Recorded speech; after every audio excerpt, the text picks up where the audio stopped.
का बड़ा बयान सामने आया है। अब माफिया हिंदू को धमका नहीं सकता, अब गुंडे धार्मिक आयोजन नहीं रोक सकते हैं। बेटी की इज्जत से खेलने वाला यमराज के पास जाएगा, ये बात योगी आदित्यनाथ की तरफ से कही गई है। करोड़ों की परियोजनाओं का शिलान्यास और लोकार्पण सीएम योगी आदित्यनाथ की तरफ से किया गया।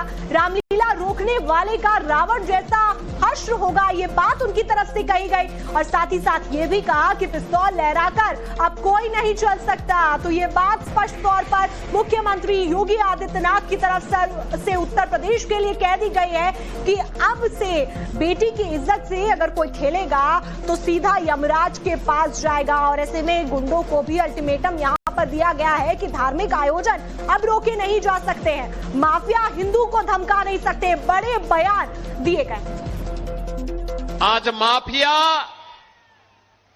आज माफिया पिस्तौल लहराते हुए कोई धमका करके खुली जीप में चल करके किसी हिंदू को धमका नहीं सकता है, अब नहीं धमका सकता है।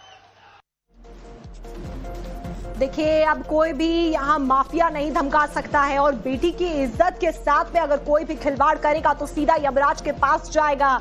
रामलीला को रोकने वाले के साथ रावण के जैसा हश्र होगा। आपको एक और बात सुनवाते हैं।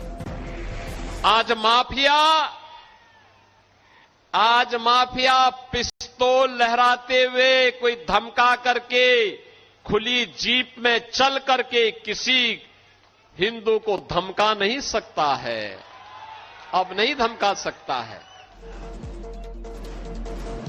तो देखिए, अब कोई भी माफिया नहीं धमका सकता है, ये बात स्पष्ट तौर पर योगी आदित्यनाथ की तरफ से कह दी गई है। माफियाओं की उत्तर प्रदेश के अंदर खैर नहीं है। जिस तरीके से लॉ एंड ऑर्डर में सुधार हुआ है उसका स्पष्ट यहां पर जवाब योगी आदित्यनाथ की तरफ से दिया गया। और साथ ही साथ यह भी कहा गया कि माफियाओं की खैर नहीं है उत्तर प्रदेश में।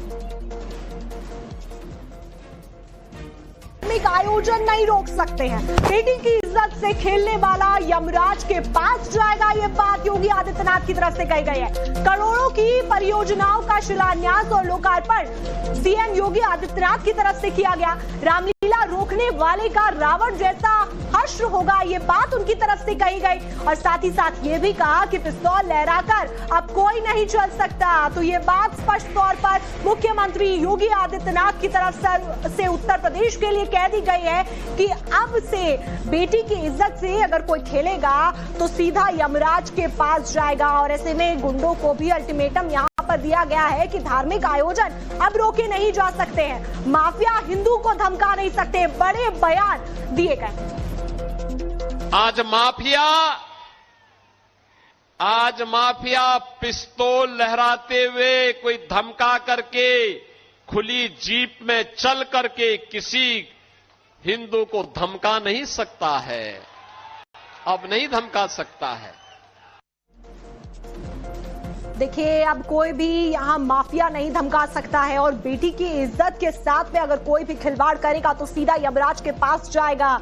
रामलीला को रोकने वाले के साथ रावण के जैसा हश्र होगा। आपको एक और बात सुनवाते हैं। आज माफिया पिस्तौल लहराते हुए कोई धमका करके खुली जीप में चल करके किसी हिंदू को धमका नहीं सकता है, अब नहीं धमका सकता है। तो देखिए, अब कोई भी माफिया नहीं धमका सकता है, ये बात स्पष्ट तौर पर योगी आदित्यनाथ की तरफ से कह दी गई है। माफियाओं की उत्तर प्रदेश के अंदर खैर नहीं है। जिस तरीके से लॉ एंड ऑर्डर में सुधार हुआ है उसका स्पष्ट यहां पर जवाब योगी आदित्यनाथ की तरफ से दिया गया। और साथ ही साथ यह भी कहा गया कि माफियाओं की खैर नहीं है उत्तर प्रदेश में।